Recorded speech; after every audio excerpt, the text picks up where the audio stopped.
నమస్కారం. ప్రస్తుతం మనతో పాటు ప్రముఖ ఆధ్యాత్మికవేత్త, ప్రముఖ జ్యోతిష్య వాస్తు పండితులు ఉమామహేశ్వరరావు గారు ఉన్నారు. వారితో మాట్లాడిద్దాం. నమస్కారం గురుగారు. ఆయుష్మాన్ భవ.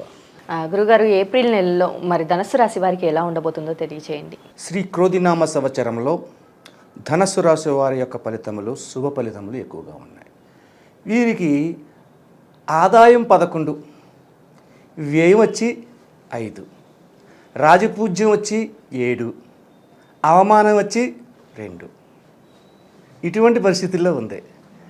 ఇక్కడ జాతక రీత్యా చెప్పుకోవాలంటే ఉపయోగకరమైన పరిస్థితులు ఎక్కువగా ఉన్నాయి. ధనుసు రాశి వారికి ఆధిపత్యాన్ని వహించిన గురుడు కోదండ మీనర్యోర్ మంత్రి. ధనస్సు మీనరాశులకు ఆధిపత్యాన్ని వహించిన వారు బృహస్పతిన గురుగ్రహం. గురువు శుభతత్వాన్ని సూచించబడుతుంది. శత్రుస్థానములో ఉన్నా కూడా మైత్రీభావ విధానంగా ఉండే పరిస్థితులు కలిగి ఈ ధనుసు రాశి వారికి అత్యధికమైన శుభ ఫలితములు ఇస్తున్నారు. గురుతత్వంలో చెప్పుకోవాలంటే ముఖ్యంగా చతుర్విధ ఫలప్రదాత గురువు. ఉద్యోగ రంగం, నిలకడి అయిన ధనయోగములు, సంఘ గౌరవ మర్యాద పలుకుబడులు, ఉన్నతమైన పదవులు, ఇటువంటి వాటిలో గురుగ్రహం ఎక్కువగా యోగదాయకం. అయితే ఉన్నతమైన పదవులు అన్నారు కదా, సీఎం పిఎం కాదా? ఓకే, సీఎం పిఎం కూడా రాజకీయ రంగంలో ఉన్న ప్రముఖులకు కూడా గురుతత్వం ఉపయోగపడుతుంది. ఇటువంటి శుభ పరిణామాలను చూపించబడే గ్రహం కాబట్టి బృహస్పతి అన్నారు. దేవతల గురువిన, దేవతలందరికీ గురుగ్రహం అంటే. ఈ ధనుసు రాశిలో ఉన్న స్త్రీ పురుషాదులకు ముఖ్యంగా చెప్పుకునేదంటే శుభతత్వయోగములు పొందడమే కాకుండా అత్యధికమైన మైత్రీ భావాలను కూడా పొందడం అనేది జరుగుతూ ఉంది. ఈ సంవత్సరంలో ఏప్రిల్ 9వ తారీఖు నుండి కూడా శుభయోగమైన ఫలితాలే సంవత్సరం అంతటా పొందుతారు. నష్టదాయకమైన ఫలితములు ఏమీ లేదు. ఉద్యోగ రంగంలో ఉన్న వారికి ఉద్యోగంలో ప్రమోషన్స్ రావడము, అలాగే ఉన్నత స్థాయి విధానంగా పెరగడము అనేది సంప్రాప్తం పొందుతుంది ఈ యొక్క సంవత్సర కాలంలో. అలాగే విద్యార్థులకు కూడా యోగదాయకమైన ఫలితాలు పొందుతున్నారు. అత్యధికమైన శుభ లాభ ఫలితాలు పొందుతున్నారు. అటులనే ముఖ్యంగా చలనచిత్ర రంగములో పనిచేయు వారికి, చలనచిత్ర రంగంలో పనిచేయవారు అంటే హీరోయిన్స్ కాదు నేను చెప్పేది, నటులకు కాదు, ఇతర రంగాల్లో ఉన్న వాళ్ళకి, టెక్నీషియన్స్, కెమెరామ్యాన్స్, ఇటువంటి వారు ఉంటారు, డైరెక్టర్స్, నిర్మాతలు, ఇటువంటి వారు అన్నమాట. ఇటువంటి వారందరికీ కూడా అత్యధికమైన శుభయోగ ఫలితాలు అనుకోని విధంగా సంప్రాప్తమవుతూ ఉంటాయి. వీళ్ళు ఊహించరు మనకి ఇంతటి ఘన విజయం వస్తుందా అని. ఒక డైరెక్టర్ పిక్చర్ డైరెక్ట్ చేశాడు, ఏదో జరుగుద్దిలే అని అనుకున్నాడు, కానీ హిట్ అయిపోద్ది. దానివల్ల అత్యధికమైన పేరు ప్రఖ్యాతులు తెచ్చుకుంటారు. అటువంటి శుభయోగ ఫలితములు ఈ యొక్క ధనుసు రాశి వారికి ఈ సంవత్సరంలో ఉంది. ఇక ఆరోగ్యపరమైన పరిస్థితుల్లోకి వెళ్దాం.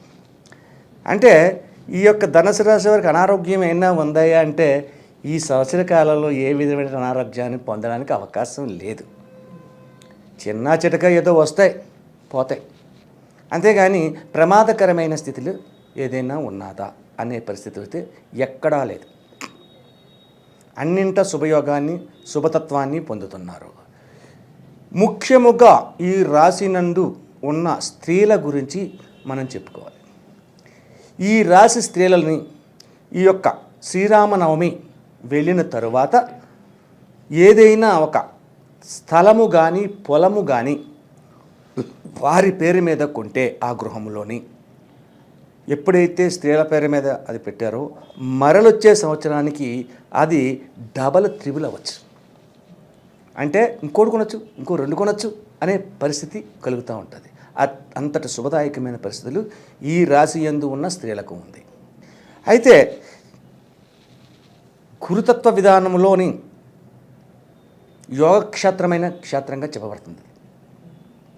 అందువలన ఈ రాశి వారికి ఏ విధమైన నష్టములు కానీ, కష్టములు కానీ, అవరోధములు కానీ, అపజయములు కానీ పొందడానికి అవకాశం ఎక్కడా లేదు.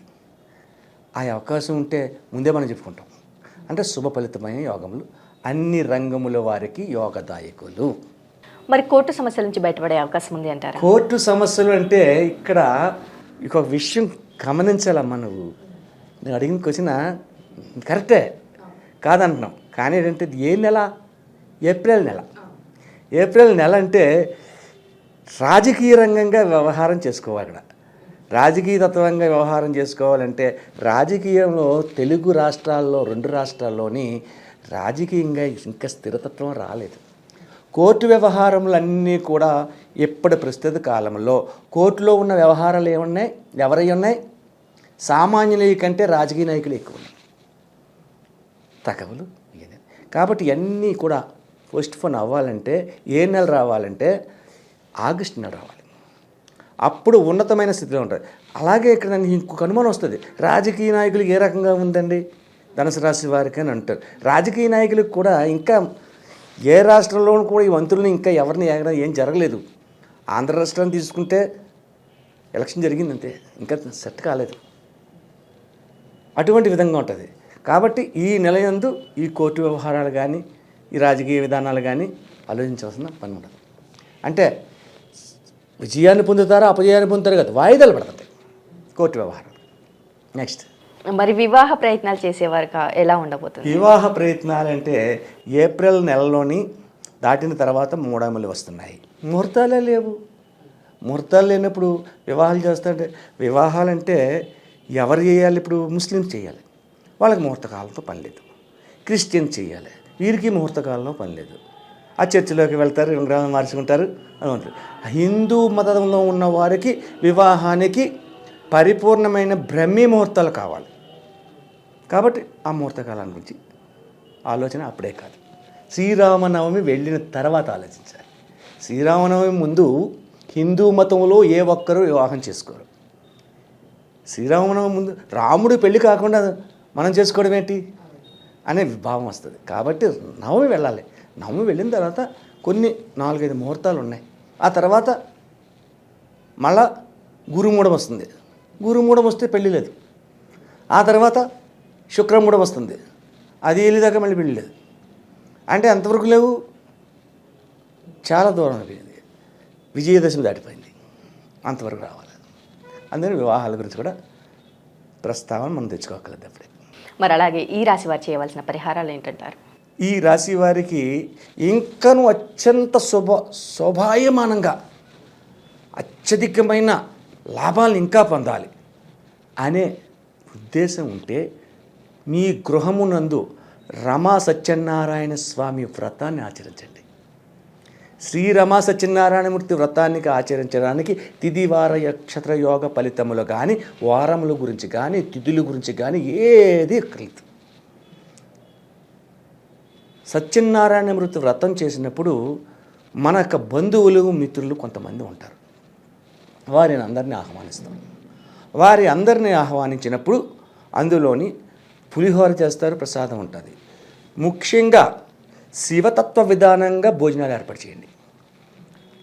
పప్పు, కందిపప్పు, వంకాయ కూర లేని ఉండదు.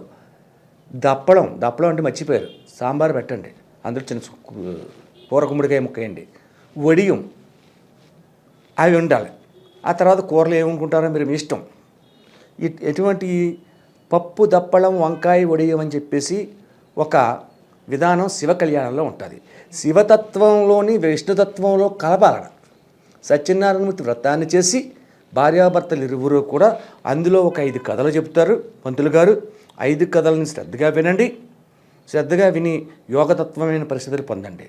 సరే, సత్యనారాయణమూర్తి వ్రతం అంటే సంవత్సరానికి ఒకసారి చేపిస్తారు, ఏదో మధ్యలో చేయిస్తారు. మొట్టమొదట శ్రీరామనవమి వెళ్ళిన తర్వాత చేపించుతారు. ఆ తర్వాత ఇంకా చాలా నెలలు ఉన్నాయి కదండి, ఇంకా మరి సరిపోద్దా అనే ప్రశ్న కలగడానికి అవకాశం ఉంది. దానికి మీరు ఏం చేయాలంటే శివతత్వాన్ని తీసుకోవాలి. శివతత్వాన్ని తీసుకుని శివునికి అభిషేకాలు చేయించండి. మీకు తోచిన, మీకు అనుకూలవంతమైన పరిస్థితుల్లో ఉన్న సోమవారం నాడు సోమవారం అభిషేకం చేయించండి.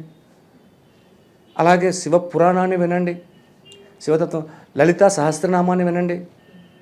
ఇలాంటివన్నీ చేసుకుంటే ఈ యొక్క రాశి వారికి ఉన్నతమైన శిఖరాగ్రానికి వెళ్తారన్నమాట.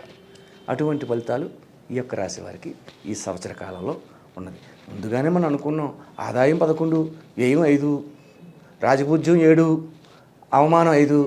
మరి ఎక్కడే తెలిసిపోతుంది కదా. అలాగే గురుగారు, ఏప్రిల్ నెలలో ధనుస్సు రాశి వారికి ఎలా ఉండబోతుంది, అలాగే వీరు చేసుకోవాల్సిన పరిహారాలు ఏంటి అనేసి చాలా చక్కగా వివరించారు. ధన్యవాదం. ఐశ్వర్య